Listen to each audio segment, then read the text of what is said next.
तो हम पहले क्वेश्चन पर चलते हैं। पहला क्वेश्चन है हमारा, पहले का मतलब क्या है ना 11वें का क्वेश्चन है, क्योंकि 10 क्वेश्चन मैं पहले पढ़ा चुका हूँ और 11वां क्वेश्चन ये है हमारा। ठीक है, तो 11वां क्वेश्चन क्या कहता है, घोड़ी मेज अथवा इंडेक्सिंग टेबल का अक्ष होता है। घोड़ी मेज अथवा इंडेक्सिंग टेबल का अक्ष होता है। पहला ऑब्जेक्ट है आपका A plus X plus Y plus Z. B object आपका plus X minus Y minus Z. C object है आपका सी ऑब्जेक्ट क्या कहता है, minus X minus Y minus Z. और डी ऑब्जेक्ट आपका minus Z plus X minus Z. ये 4 object है आपके। 4 ऑब्जेक्ट में से जो ऑब्जेक्ट सही लगे आपको वो मुझे बताएं कमेंट करके, नहीं तो मैं आप लोगों को बता ही रहा हूँ कि कौन सा ऑब्जेक्ट सही है। देखिए उसने बोला, क्या बोला क्वेश्चन में, क्वेश्चन देखिए, क्वेश्चन में बोला उसने घोड़ी मेज अथवा इंडेक्सिंग टेबल अक्ष।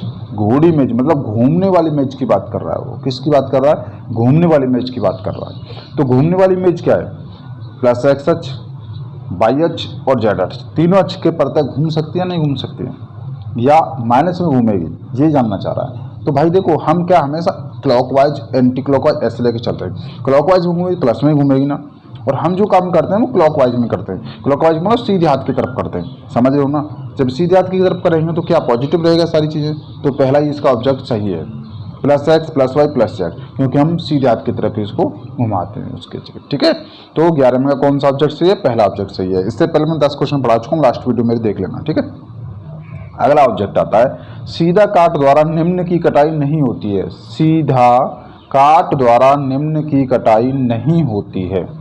आयताकार कटिंग की पहला ऑब्जेक्ट, दूसरा ऑब्जेक्ट वर्गाकार कटिंग की, तीसरा ऑब्जेक्ट वक्राकार कटिंग की, और चौथा ऑब्जेक्ट है सभी। ठीक है, सीधा काट द्वारा निम्न की कटाई नहीं होती है। ठीक है, तो किसकी कटाई नहीं होती है भाई, सीधी काट के द्वारा वक्राकार कटिंग नहीं कर सकते हैं। सीधी कटाई के द्वारा आयताकार कटिंग कर सकते हैं, सीधा काट सकते हैं ना, वर्गाकार काट सकते हैं, आपको पता है, लेकिन वक्राकार काटिंग नहीं कर सकते हैं। अब सीधा काटेंगे तो वक्राकार बन ही नहीं सकता ना, कोई प्रोडक्ट बन सकता है क्या, नहीं बन सकता, समझो। तो ऑब्जेक्ट कौन सा सही है आपका, सी ऑब्जेक्ट सही है। क्लियर, नेक्स्ट पॉइंट आता है, नेक्स्ट क्वेश्चन पे चलते हैं हम। पंचटेप बना होता है, पंचटेप जो है बना होता है, किससे बना होता है पंचटेप जो है। पंचटेप मैंने लास्ट वीडियो में पढ़ाया था पंचटेप के बारे में, फिर से इस वीडियो में डाल रहा हूँ आपका कि पंचटेप जो होता है बना होता है, किससे बना होता है, प्लास्टिक कोटेड से बना होता है, माइलर प्लास्टिक कोटेड से बना होता है, माइलर एल्यूमिनियम कोटेड से बना होता है, या सभी होता है। पंच टेप के बारे में बात कर रहे हैं तो भाई प्लास्टिक कोटेड से भी बना होता है हमारा पंच टेप, माइलर एल्यूमिनियम कोटेड से भी बना होता है, माइलर प्लास्टिक कोटेड से बना होता है। इसके चारों के साथ तीनों के तीनों ऑप्शन सही है, और चौथा हमारा ऑब्जेक्ट जो बिल्कुल सही है, सभी से बना होता है ये। क्लियर, पंच टेप के बारे में पूछने आए तो प्लास्टिक कोटेड भी होता है, माइलर कोटेड भी होता है, ठीक है, माइलर प्लास्टिक कोटेड भी होता है, ये चीज़ ध्यान रखना। ठीक है, अगला पॉइंट आता है पंच टेप की एक पंक्ति में होता है। पंच टेप जो होता है उसकी एक पंक्ति में होता है।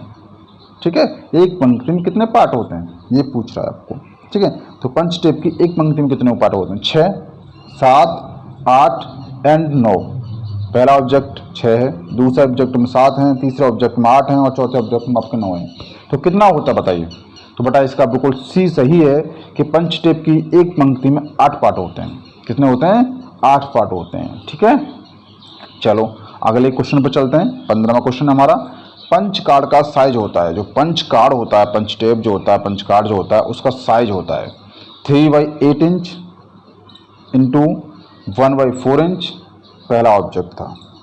ठीक है, दूसरा ऑब्जेक्ट बी ऑब्जेक्ट जो है 7 सही 3/8 इंच इंटू 3 सही 1/4 इंच, और सी ऑब्जेक्ट आपका 7 इंच इंटू 3 इंच, और 4 ऑब्जेक्ट है आपका 1 इंच इंटू 1 इंच।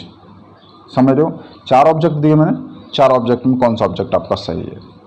ठीक है, तो देखिए भाई अगर हम पंच कार्ड का साइज जानते हैं, ठीक है, तो अच्छी बात है, आप लोग समझ गए होंगे कौन सा ऑब्जेक्ट है। अगर नहीं जानते हैं तो इसका ऑब्जेक्ट नंबर बी सही है। ऑब्जेक्ट जो है बी सही है, 7 सही 3/8 इंच इंटू 3 सही 1/4 इंच बिल्कुल सही है। ठीक है, तो पंच कार्ड का साइज आप लोगों को पता चल गया। अब नेक्स्ट क्वेश्चन पे चलते हैं। पंच कार्ड में होते हैं कितनी रो और कॉलम होते हैं पंच कार्ड में? ठीक है, पंच कार्ड में कितनी रो और कॉलम होते हैं ये हमें अब पता है। ठीक है, तो पहला ऑब्जेक्ट 12 रो 80 कॉलम, पहले ऑब्जेक्ट में क्या है 12 रो 80 कॉलम्स, सेकंड ऑब्जेक्ट में 10 रो 80 कॉलम्स, थर्ड ऑब्जेक्ट है आपका सी ऑब्जेक्ट 80 रो 10 कॉलम्स, और एंड फोर्थ ऑब्जेक्ट आपका 10 कॉलम 80 रो। बताइए भाई, तो बेटा इसका आगे पीछे भागने की ज़रूरत नहीं है, आप लोगों ने पढ़ लिया है, नहीं पढ़ा है तो मैं आपको बता रहा हूँ, पढ़ते चलिए मेरे साथ में। इसका पहला ऑब्जेक्ट सही है, 12 रो और 80 कॉलम होते हैं पंच कार्ड में। कितने? 12 रो और 80 कॉलम होते हैं पंच कार्ड में, समझ रहे हो? तो पहला ऑब्जेक्ट इसका सही है। पंच कार्ड में कितने होते हैं? तो 12 रो होते हैं और 80 कॉलम होते हैं। क्लियर? नेक्स्ट क्वेश्चन है आपका, फ्लॉपी डिस्क बनी होती है। नेक्स्ट क्वेश्चन 17 क्वेश्चन चल रहा है। फ्लॉपी डिस्क बनी होती है, तो फ्लॉपी डिस्क किसके बनी होती है? फेरिक ऑक्साइड से, मैग्नेट से, ऑक्साइड से, या चुंबकीय फेरिक ऑक्साइड से। ठीक है, ये 4 ऑब्जेक्ट मैंने आपको दिए, 4 ऑब्जेक्ट में से कौन सा ऑब्जेक्ट सही है? कुछ लोग पढ़ रहे होंगे तो वो लोग बताएं मेरे को। ठीक है, तो फ्लॉपी डिस्क देखो बेटा, फेरिक ऑक्साइड से नहीं बनती है, मैग्नेट से भी नहीं बनती है, सी ऑक्साइड से भी नहीं बनती है। अब देखो डी आता है चुंबकीय, जहाँ चुंबकीय आ जाए समझ लीजिएगा आपकी फ्लॉपी डिस्क का काम कर रही है। तो कौन सा सही है? चुंबकीय फेरिक ऑक्साइड से आपका। चौथा डी ऑब्जेक्ट जो है बिल्कुल आपका सही है, क्योंकि जो बनी होती है फ्लॉपी डिस्क वो चुंबकीय मैग्नेट ऑक्साइड, नो सॉरी, चुंबकीय फेरिक ऑक्साइड से बनी होती है। क्लियर? ठीक, अगले क्वेश्चन पे चलते हैं।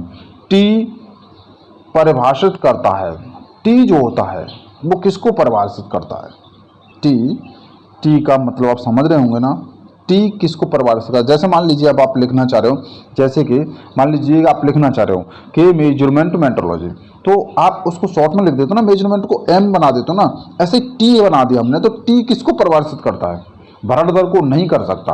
भरण दर के लिए आपने पढ़ा होगा मशीन डिजाइन में हम एफ से डिनोट करते हैं, पता होगा आपको। टूल की स्थिति को नहीं, क्योंकि टूल की स्थिति को जब हम परिभाषित करते हैं, जब हम लिखते हैं तो क्या लिखते हैं?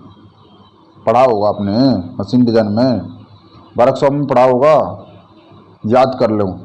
ठीक है, टूल को बिल्कुल सही, सी ऑब्जेक्ट बिल्कुल सही है इसका कि हम टी हमेशा टूल के लिए प्रयोग करते हैं, टूल की संख्या के लिए नहीं प्रयोग करते हैं। डी ऑब्जेक्ट में बोला उसने टूल की संख्या के लिए नहीं प्रयोग करते हैं, सिर्फ टी को परिभाषित करते हैं। तो किसके लिए? टूल के लिए परिभाषित करते हैं, समझ रहे हो ना? किसके लिए परिभाषित करते हैं? सिर्फ टूल के लिए परिभाषित करते हैं।